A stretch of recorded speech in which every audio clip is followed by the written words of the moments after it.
จะมีหนูตายตรงทันไป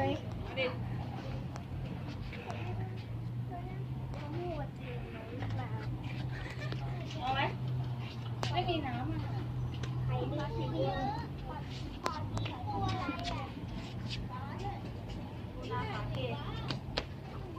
เอาหน้าฟ้าเปล่าถ่ายให้พร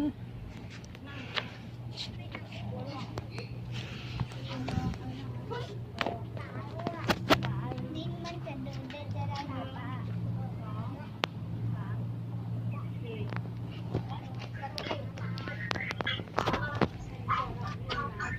มาเอวทะเลบอกมีน้ำทะเลเลยสักยศ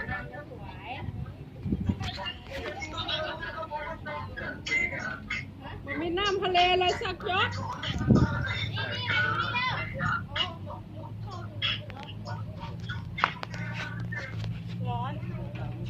ลองถ่ายเปล่าพี่ถ่ายให้ เอาก็ไม่บอก ถ่ายวิดีโอ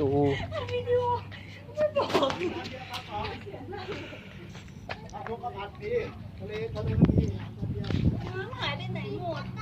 น้ำแห้ง น้ำหายไปไหนหมด ไม่แต่เมื่อวันนั้นประมาณ6 นาที ยายที่เต๋อ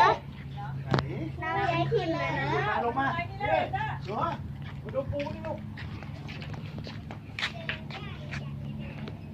ปูเต็มเลย ไม่ร้อนไม่ไหลหรอก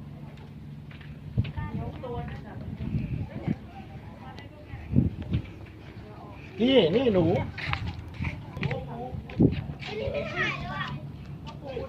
ถ่ายไหมพี่ถ่ายให้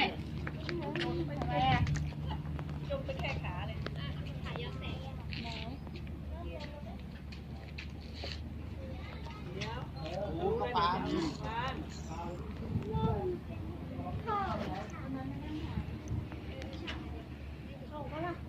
เฮ้ยปูเยอะเลยดีกว่าเนี่ยตัวเล็ก หายไปเลย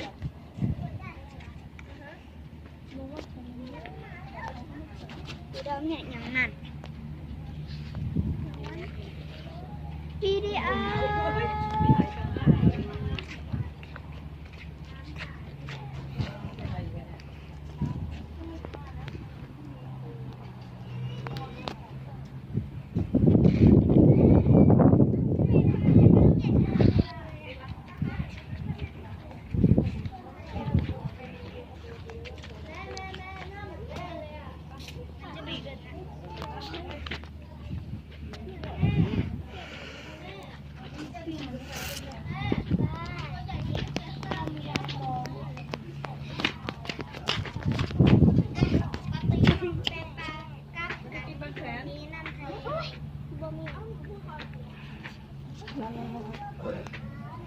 อุ้ยพี่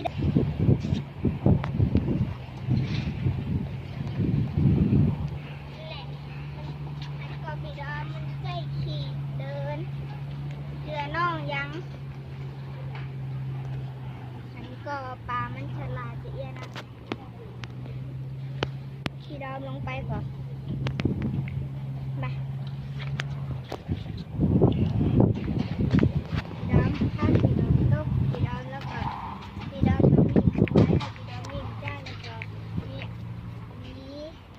มีผิดไล่มาแล้วก็ดูตีดาว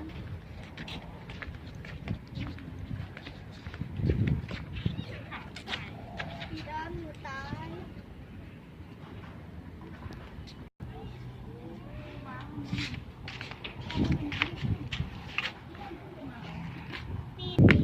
มันหายไปนะ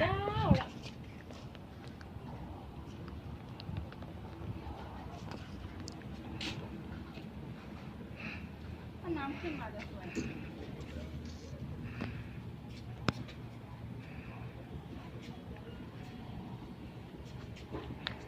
จะโชว์คนเดิน พอลงมานั่งตรงนี้ดิมันมืดว่ะ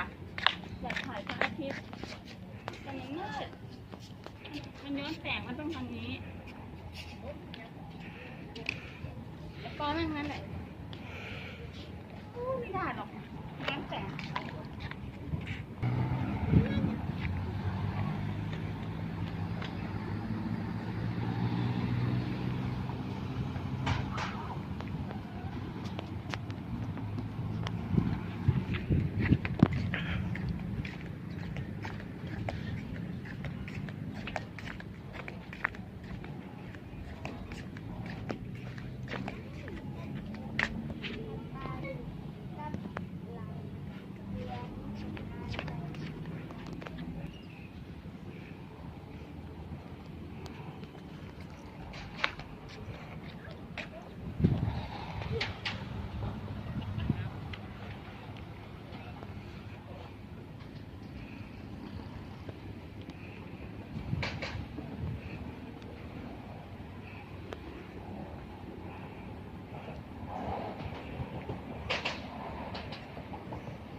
ดอม